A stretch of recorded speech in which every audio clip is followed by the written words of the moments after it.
మహాదాన హజరత్ సయీద్ సైదుల్ బాబా గంధోత్సవం ఈ నెల 25వ తేదీన గురువారం రోజు మేదరి పిన్నంశెట్టి ఆంజనేయులు గృహం నుండి గంధం సాయంత్రం 6 గంటలకు బయలుదేరి సైదుల్ బాబా దర్గా దగ్గరికి చేరుకుంటుంది.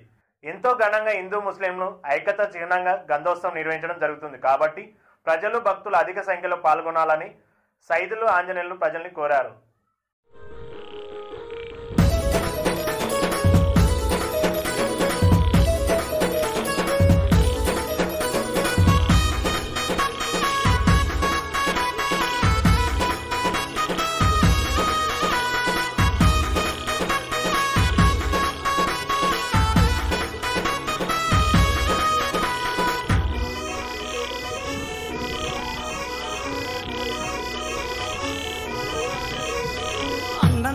సైదన్నా మాదరం సైదన్నా నాడింపల్లి గ్రామంలో జన్మించి నావయ్యా చిన్నమ్మ అంజయ్యాల రెండవ సంతానం.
Thank you.